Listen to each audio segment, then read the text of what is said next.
آپ نے حضرت عمر سے فرمایا عمر تیرے زمانے میں ایک شخص آئے گا، اس کا نام ہوگا اویس، اس کا قبیلہ ہوگا مراد، اس کی شاخ ہوگی کرن، اس کا رنگ ہوگا کالا، قد ہوگا درمیانہ، اور ایک سفید نشان اس کے جسم پر ہوگا۔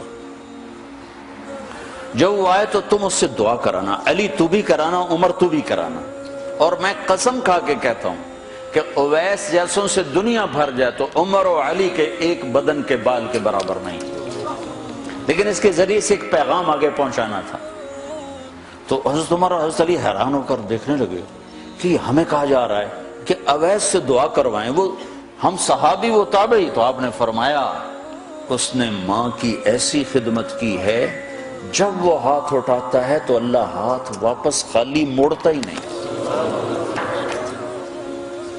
یہ پیغام پہنچانا تھا کہ ماں باپ کے آگے جھکو۔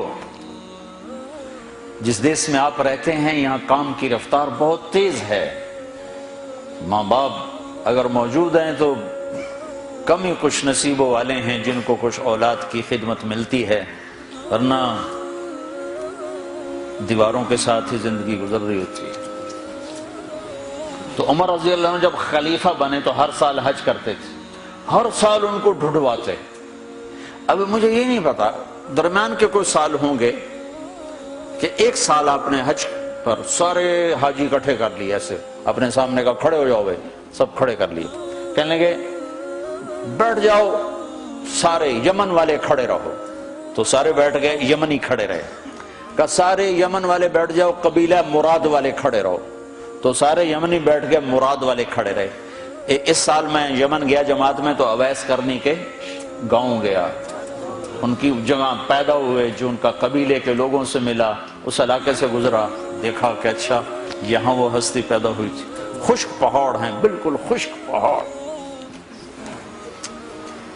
پھر آپ نے کہا مراد والے بیٹھ جاؤ، کرن والے کھڑے رہو، تو صرف ایک آدمی باقی بچا۔ تو آپ نے اس سے پوچھا تم کرنی ہو؟ کہ جی ہاں۔ اویس کو جانتے ہو؟ کہ جانتا ہوں، میرا سگا بھتیجا ہے، میرے بھائی کا بیٹا، لیکن وہ تو تھوڑا پاگل سا ہے، آپ اس کا کیوں پوچھ رہے ہیں؟ تو عمر رضی اللہ تعالیٰ نے رونے لگے، کہا وہ نہیں، تو پاگل نظر آتا ہے۔ پھر آپ نے پوچھا کدھر ہے؟ آیا ہوا ہے حج میں ہے؟ کہ جی ہے۔ کدھر ہے؟ کہ جو اونٹ چرانے نکلا تھا عرفات کی طرف۔ تو حضرت عمر نے حضرت علی کو ساتھ لیا اور دوڑ لگائی اور پہنچے عرفات کی طرف، تو دیکھا تو ایک آدمی ایک کیکر کے درخت کے نیچے نفل پڑھ رہا اور اونٹ اس کے چاروں طرف چل رہے۔ تو یہ دونوں حضرات بیٹھ گئے، تو انہوں نے اویس نے محسوس کیا کچھ آ گئے لوگ، تو انہوں نے نماز مختصر کر دی، سلام پھیرا۔ تو حضرت عمر نے پوچھا کون ہو بھائی؟ کہا جی مزدور ہوں۔ کہا تیرا نام کیا ہے؟ کہا جی اللہ کا بندہ۔ کہا بھائی ہم سارے کے بندے ہیں، میں پوچھ رہا ہوں جو نام تیری ماں نے تیرا رکھا وہ کیا ہے؟ تو وہ تو پہچانتا نہیں تھا کہ عمر کون ہے، علی کون ہے، وہ تو پہلی دفعہ حج پہ تھا۔ وہ کہنے لگا تم کون ہو میرا انٹرویو کرنے والے؟ انٹرویو تو میں اپنی طرف سے کہہ رہا ہوں۔ میں کہا تم کون ہو میرا پوچھنے والے؟ تو حضرت علی بولے یہ امیر المومنین ہیں عمر بن خطاب، اور میں ہوں علی بن ابی طالب۔ پھر وہ ایسے ایک دم گھبرائے، دونوں کو سلام کیا، میں معذرت چاہتا ہوں میں نے پہچانا نہیں۔ تو عمر رضی اللہ عنہ نے فرمایا ہاتھ اٹھا، ہاتھ اٹھا۔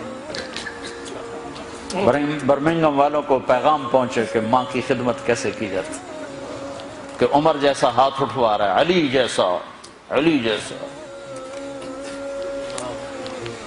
تو وہ کہنے لگے میں آپ کے لیے کیسے ہاتھ اٹھاؤں، میری اوقات ہے کہ میں آپ کے لیے دعا کروں؟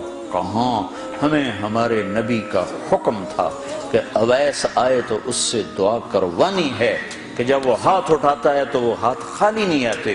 کس وجہ سے؟ تہجد، جہاد، تبلیغ، ذکر، تلاوت، تسبیح، حج، عمرے، نمازیں، روزے، ذکر، تلاوت۔